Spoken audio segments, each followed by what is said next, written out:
Olá, sejam muito bem-vindos ao Narrativas Antagonista. Eu sou Madeleine Lasco, sua companhia de segunda a sexta-feira, às 5 horas da tarde, aqui no YouTube do Antagonista. Esse programa ele tem um formato diferente para melhorar a qualidade do debate e também aprimorar o nosso espírito crítico. Primeiro eu te trago os fatos e depois a minha opinião, mas antes de opinar, eu te digo uma coisa que você só vê aqui. Qual é a narrativa da esquerda e qual é a narrativa da direita.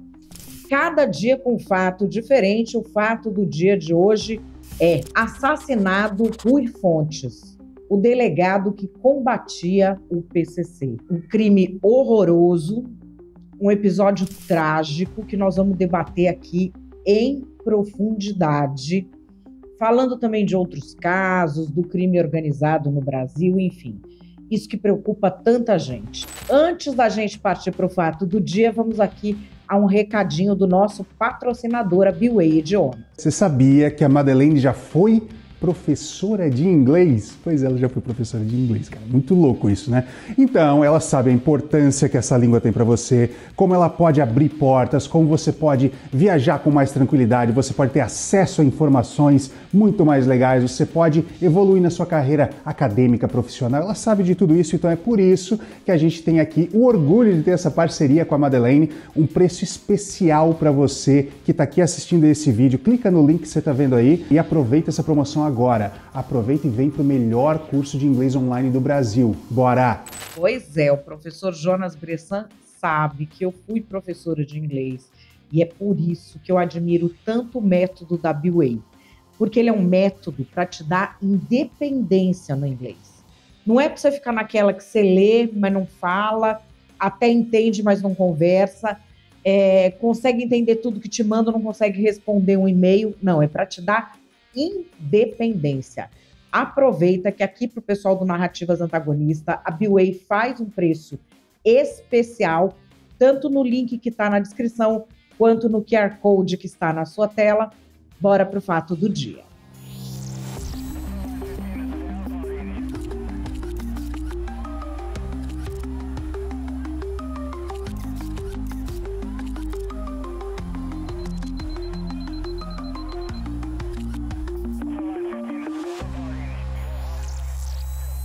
Bom, pessoal, antes da gente entrar nesse tema, vocês sabem que eu faço aqui um serviço de utilidade pública de desmentir fake news e desinformação. São vídeos, fotos, montagens que vocês jamais saberiam que são fakes, se não fosse por mim, que sou uma profissional da comunicação, para te mostrar, para te alertar. Mas nesse caso é o oposto. Se não tivesse alguém especializado para te alertar que é verídico, você acharia que é fake. Vocês viram que o pessoal está cancelando o Peninha, o tal do historiador que comemorou o assassinato do Charlie Kirk, depois comemorou de novo. Enfim, uma parte do pessoal resolveu cancelar o Peninha errado, o cantor e compositor Peninha. Começaram a mandar um mundo de mensagem agressiva para ele,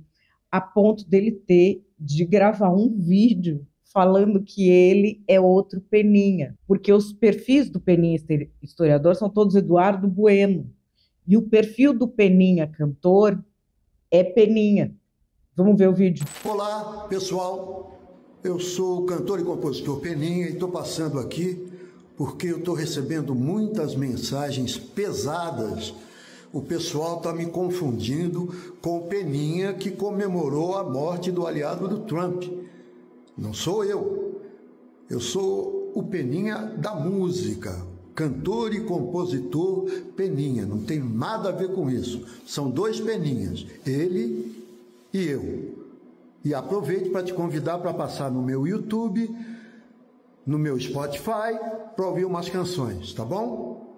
Bom fim de semana a todos. E como que eu sei que esse vídeo não é montagem? Que esse vídeo é verídico? Eu sei porque isso aqui não é um país, né? É um canavial de otário. Então, assim, todos nós eu conheço, você também conhece, é capaz da gente ter na família gente que seria perfeitamente capaz de ir lá xingar o Peninha, o cantor. Mas enfim, vamos adiante com o tema do dia, que é um tema bem triste. Assassinado Rui Fontes, delegado que combatia o PCC. Há algumas semanas, o Rui Fontes, que foi delegado-geral da Polícia Civil de São Paulo, na época em que se descobriu o PCC, eu entrevistei muito o Dr. Rui Fontes. Ele era um dos que eram, na época, favoráveis a se dizer publicamente que existia o PCC. Ele que identificou quem eram os líderes da organização. E há algumas semanas ele deu uma entrevista para coisas do Sistema Globo, CBN, G1, falando que acabou o cargo na polícia, ele se aposentou da Polícia Civil, depois de dedicar a vida a combater o PCC. Vai lá para sua casa, se vira, meu amigo. Meu nome é Rui Ferraz Fontes. Desde 2002 fui encarregado de fazer investigações relacionadas com o crime organizado e especificamente com relação ao PCC. Eu tenho proteção de quem? Eu moro sozinho aqui, eu vivo sozinho na Praia Grande, que é o meio deles. Eu não tenho estrutura nenhuma, Pois é, e como que a gente vai entender um negócio desse? Por que alguém vai combater o crime organizado se tem depois segurança zero? Manda um cara, ó, vai lá agora, vai lá, queridão, se vira aí. E eu fico pensando na segurança que tem os ex-presidentes da República. Mas enfim, vamos voltar ao caso aqui do Dr. Rui Fontes. Vocês viram o desfecho, né? Esse carro que vai à frente é o carro dele, o carro que bate no ônibus é o dos bandidos.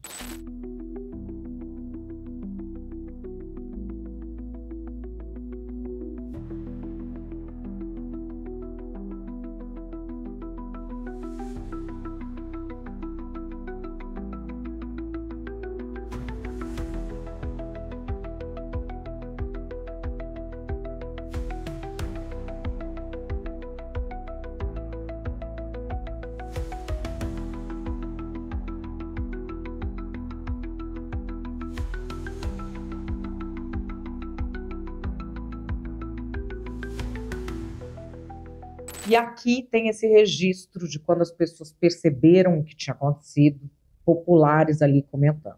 Aí, pessoal, acabou de ter um tiroteio aqui, ó. Olha isso.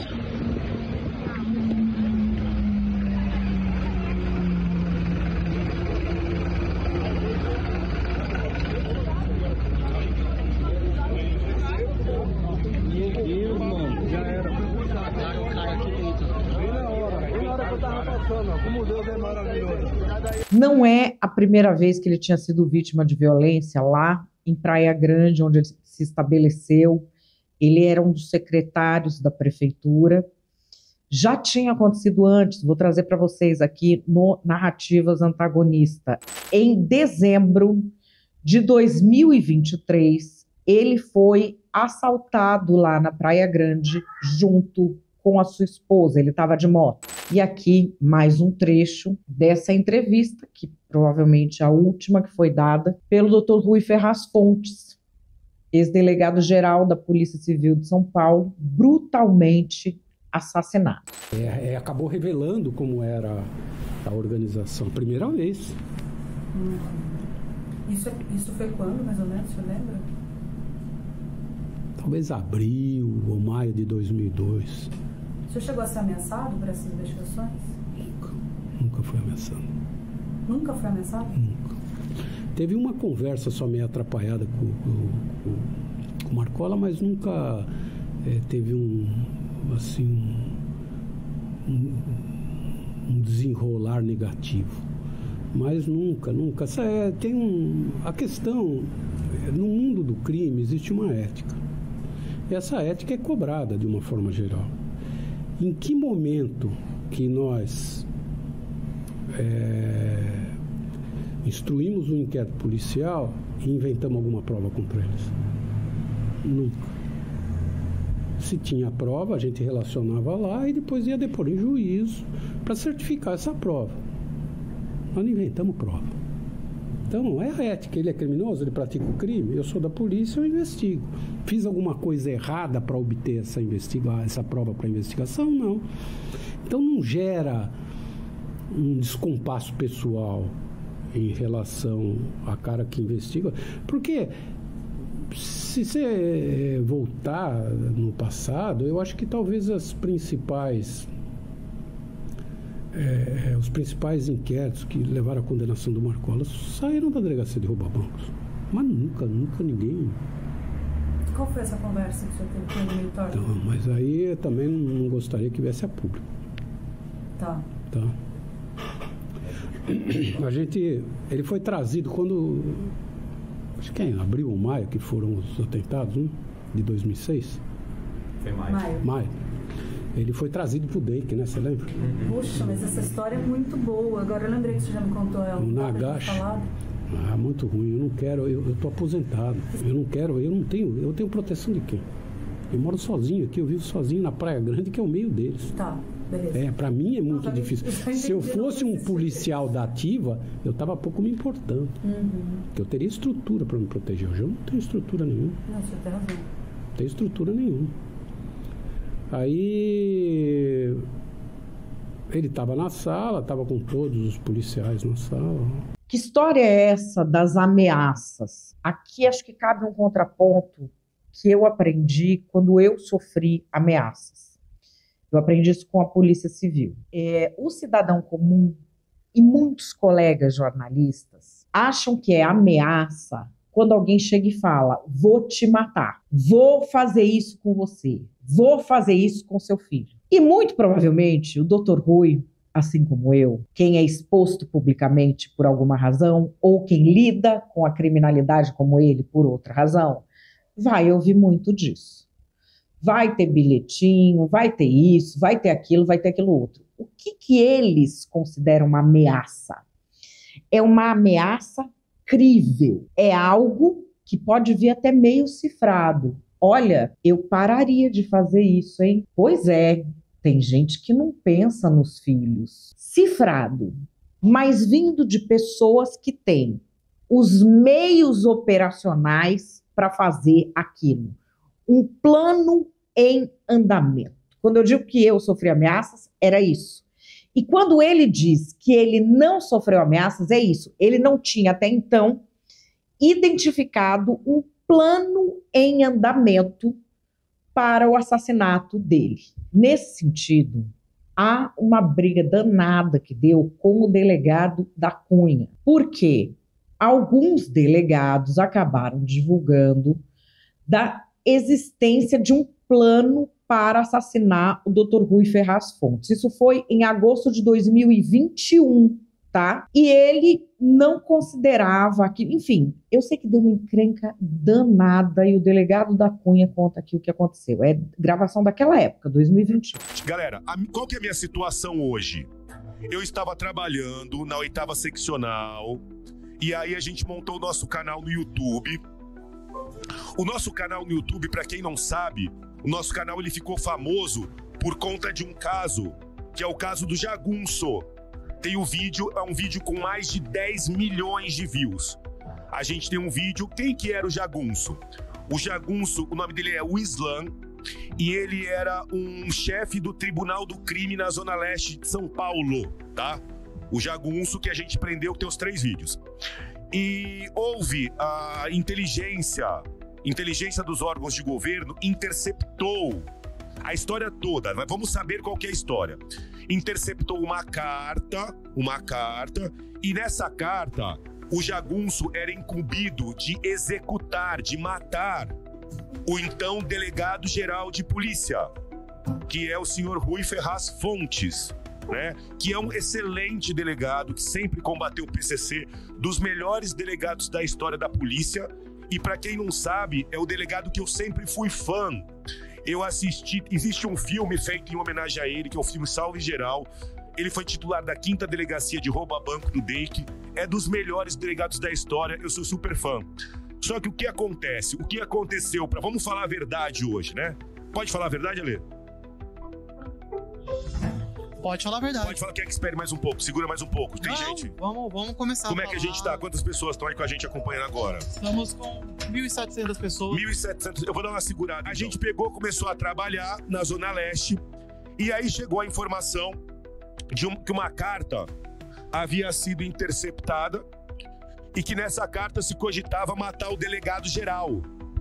né? O delegado-geral seria a vítima, que é o atual delegado-geral, o Dr. Rui Ferraz Fontes. E diante dessa informação que eu falei, eu sou um admirador. Apesar dessa questão pessoal que estamos tendo agora, eu continuo respeitando o seu trabalho e achando dos delegados mais competentes da história da polícia. É o cara mesmo. Tá brigando comigo, mas continua sendo foda, tá? Mesmo brigando comigo, você é bom. Te respeito muito. E aí, esse jagunço ia matar, tinha por obrigação matar o delegado-geral. Por quê? Porque o nosso delegado-geral teve a coragem de transferir os líderes do PCC. Tenta entender que eu não vou pro lado pessoal.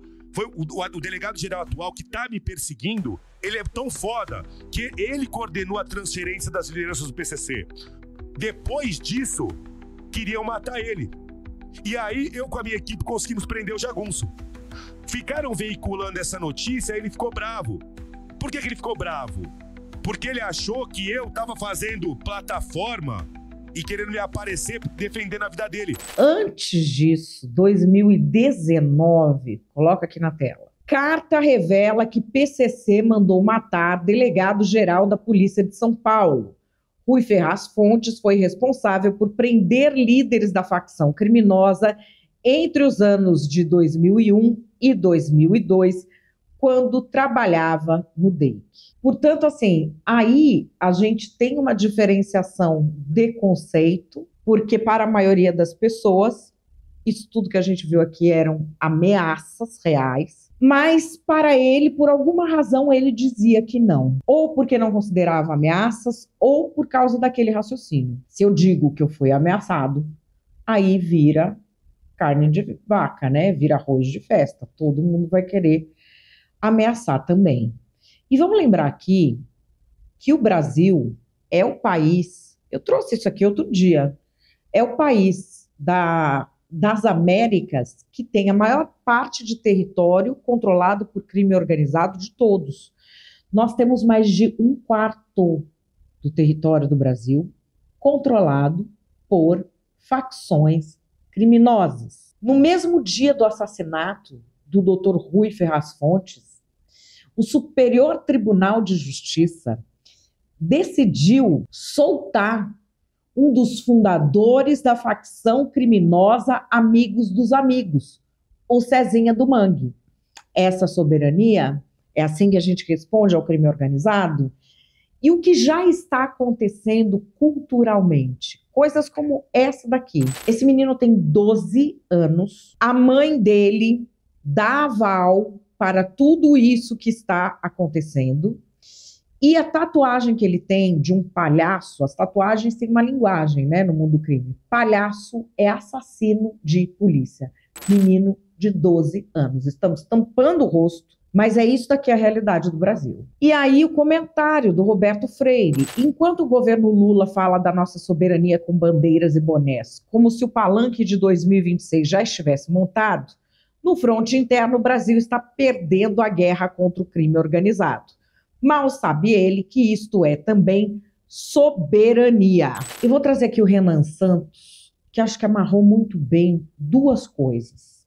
A primeira é um ato dessa ousadia contra o delegado que perseguiu o PCC. E a outra é uma proximidade inexplicável do atual governo com gente ligada ao crime organizado. E, inclusive, a presença do presidente Lula numa das bases operacionais do PCC em São Paulo. Mataram agora a sangue frio na cidade de Praia Grande Rui Ferraz Fontes. Rui Ferraz Fontes foi delegado-geral da Polícia Civil do Estado de São Paulo durante a prisão de Marcola, líder do PCC. Ele também foi secretário na área de segurança durante o governo Dória e agora era secretário de segurança na cidade de Praia Grande, uma cidade infestada pelo PCC, primeiro comando da capital. Rui, como vocês podem ver, estava fugindo numa emboscada feita pelo PCC que estava perseguindo ele de carro, não conseguiu fazer a curva, se chocou contra um ônibus e aí ele foi, como vocês podem ver, alvo de uma execução a sangue frio. Tá? Não importa se a razão é porque ele prendeu Marcola ou porque ele estava atuando contra o PCC na cidade. A real é muito simples. O PCC e o Comando Vermelho demonstram que nós vivemos já no narco-estado. Não é uma situação natural. Quem tenta fingir normalidade como os nossos governadores ou como o atual presidente da República, que é em si um bandido, está apenas maluco ou está interessado no caos gerado por essas facções. Facções criminosas são organizações terroristas. E organizações terroristas não podem ser tratados como grupos normais. A legislação que vai punir um ladrãozinho comum não deve ser a mesma para esses caras. Esses caras têm que ser punidos como nunca vimos antes na história do Brasil. Eu tô falando de pena de morte, eu tô falando de prisão perpétua, eu tô falando de supressão de direitos e prerrogativas que um cidadão comum tem, mas que um narcotraficante não tem que ter. Hoje, porém, falar isso é crime. Parece que você tá atentando contra os direitos humanos. Chega! Se eu falo isso hoje, amanhã já tem aqui na minha porta repórter reclamando: ai, olha só, você está atentando contra os direitos dos jovens meninos da periferia. Papo furado. Faccionado tem grana, tem estrutura. O PCC é uma estrutura bilionária, como já foi provado. E fugir dessa discussão é literalmente fugir daquilo que vai tornar o Brasil um lugar possível de se viver. Minhas condolências aí à família, ao ex-delegado, tá? Que deve estar sofrendo muito. Minhas condolências a todos que atuaram junto com ele. E agora a única coisa que a gente espera é que justiça seja feita. Que o sangue corra na Praia Grande ou em qualquer lugar que tem membros dessa facção maldita que traz terror para as vidas dos brasileiros, tá? E o nosso recado, a nossa guerra começa agora. Temos que passar projetos de lei para destruir essas facções criminosas. Todo mundo que foge dessa discussão, no fundo, tem sangue nas mãos. Sangue agora do nosso ex-delegado responsável pela prisão do Marcola. Tá bom? Fica aqui meu apelo para que todo mundo ponha a mão na cabeça e comece a tratar a segurança pública como uma questão de segurança nacional. Meu nome é Renan Santos e eu estou fundando um partido chamado Missão para destruir o crime organizado. Nos ajude nessa tarefa que vai mudar a nossa geração. Para quem perdeu a visita do presidente Lula à favela do Moinho, segundo o Ministério Público de São Paulo, a favela do Moinho é uma base do PCC onde se fornece droga para a região da Cracolândia. Os moradores dali, eles são massacrados pelos líderes do PCC, que muitas vezes despejam moradores, tomam casas, vão atrás de pessoas que resolvem sair da favela do Moinho. E essa foi a visita que o presidente Lula fez lá. Fica à vontade. Seja bem-vindo. Que prazer imenso. A casa é humilde. Estou até sem palavras de falar.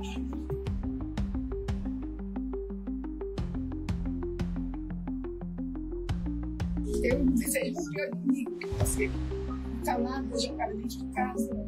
4 mulheres para lutar por toda essa comunidade. Aqui, olha, o André Chalders, que é repórter do portal Metrópolis, trouxe, isso é da época da visita, o ministro Márcio Macedo negociou uma agenda de Lula e Janja dentro de uma ONG que guardava crack do PCC.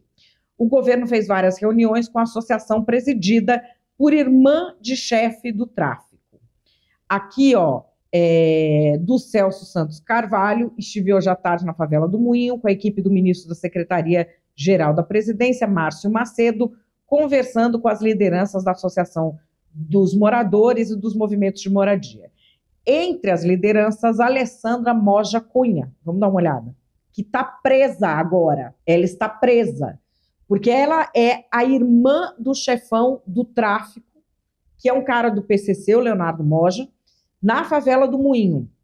Ele foi preso nesse endereço aqui, ó, Rua Elia Chaves, 2023, Campos Elíseos. Em agosto de 2023, ele, que tem o apelido de Léo do Moinho, foi preso lá. Foram apreendidas 608 porções de cocaína na forma de crack, 98 porções e 3 tijolos de maconha. Aqui um trecho da acusação do Ministério Público. Leonardo Moja exerce a liderança central de todo o esquema criminoso existente na região central de São Paulo. Na condição de faccionado do PCC, planejou e edificou uma verdadeira empresa do crime, com divisão de tarefas, planejamento de lucro ilícito, domínio territorial, violência e intimidação, imposição da disciplina, além de envolver a corrupção de agentes públicos e lavagem de capitais. Para isso, foi necessário o domínio territorial da favela do Moinho, tornando o local como seu quartel-general. E o Lula foi lá visitar. E aqui só mais uma notícia. Itamaraty atuou para que facções não fossem enquadradas como terroristas em acordo internacional de segurança. E aí, o que é que você acha disso tudo? Calma, calma, que antes da gente achar, bora para as narrativas.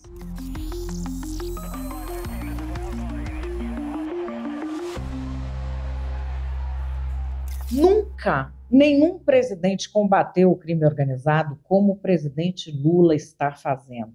A extrema-direita vem querer cavar uma relação entre o presidente Lula e o crime organizado, porque ele esteve na favela do Moinho. Por acaso, os moradores da favela do Moinho têm alguma culpa de alguns deles, de alguns vizinhos, serem faccionados?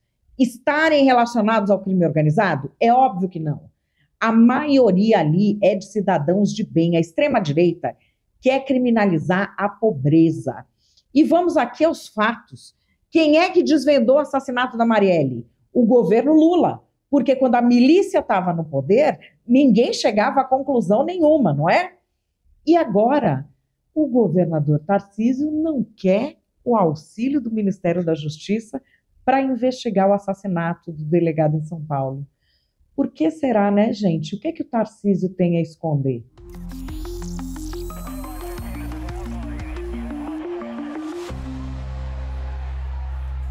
Nós avisamos que o PT ia transformar isso aqui num narco-estado.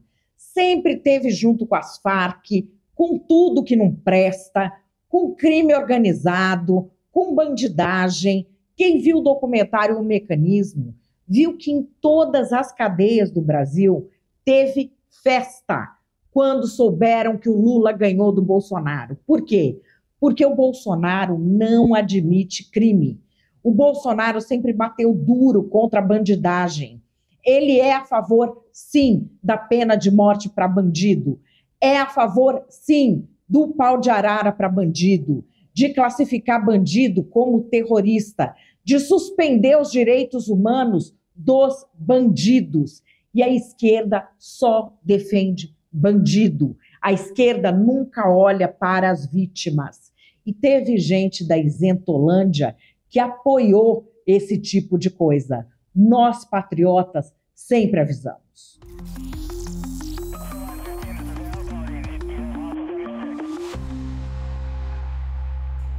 Qual é a minha opinião? A minha opinião é que no assassinato do Dr. Rui Fontes, o Estado brasileiro tem, sim, as mãos sujas de sangue. Não dá para a gente entender que um homem que dedicou a vida a combater facções criminosas se aposente e o Estado brasileiro fala, tá, vai lá para sua casa. Não tem uma escolta, não tem um serviço de inteligência ao redor dele para saber se tem alguém planejando alguma coisa, não tem gente protegendo a família dele, não tem um carro com blindagem daquela que o exército certifica, que é contra fuzil, não tem nada disso. Ele não tem segurança que é dada para ex-presidente da República, que não é envolvido diretamente com essas coisas. Isso diz mais sobre o nosso país do que qualquer outra coisa, porque o que fica claro no assassinato do Dr. Rui Fontes é o seguinte: você é premiado socialmente quando se associa ao crime organizado. E se você desafia o crime organizado, você vai ser injustiçado da forma mais cruel e mais desumana possível, que é o que fizeram com ele. Eu juro que eu fiquei chocada quando eu ouvi ele falando, eu tô sozinho aqui, eu não tenho... Gente, assim, eu não consigo entender. E não consigo entender como ninguém tomou providências. Porque nós temos várias esferas de governo, vários governadores que já passaram, inclusive o atual vice-presidente, que era o governador que colocou o Dr. Rui como delegado-geral de polícia do estado de São Paulo. Naquele começo, o Dr. Rui era a favor de se dizer publicamente que existia facção criminosa, o primeiro comando da capital. Isso lá no início dos anos 2000, tá? Estou falando de coisas de memória de muito tempo atrás. O Estado era contra. Por que que esses homens que lutam contra o crime organizado não são premiados? Isso é uma forma indireta do Estado alimentar o crime organizado. Porque quando chega o crime organizado para pressionar alguém, todos os policiais de São Paulo e dos outros estados vão lembrar do Dr. Rui Fontes agora. Se ele tivesse cedido, não tinha acontecido o que aconteceu. Se ele tivesse cedido, talvez ele estivesse com a família milionária em algum lugar, sem se preocupar, recebendo as benesses do Estado, tirando fotinho com um político importante. Não tem como explicar, depois disso que a gente viu, da ousadia do crime organizado, a presença do presidente Lula no quartel-general do PCC na capital. O que o presidente Lula estava fazendo na favela do Moinho? A favela do Moinho era o quartel-general do Léo do Moinho. O presidente Lula esteve no endereço em que o Léo do Moinho foi preso com uma pilha de droga do PCC. A troco do que isso? Eu não vou nem falar dos outros milhares de casos de pessoas do governo com foto com gente do crime organizado. E mais revoltante ainda, no dia do assassinato do Dr. Rui, o Superior Tribunal de Justiça me solta o senhor Cezinha da Vila Vintém, fundador da facção criminosa Amigos dos Amigos, por questão humanitária. Ai, que dó! Nossa! Questão humanitária do senhor Cezinha da Vila Vintém. O crime organizado é o problema que mais aflige os brasileiros. 1 em cada 4 brasileiros vive em área controlada pelo crime organizado.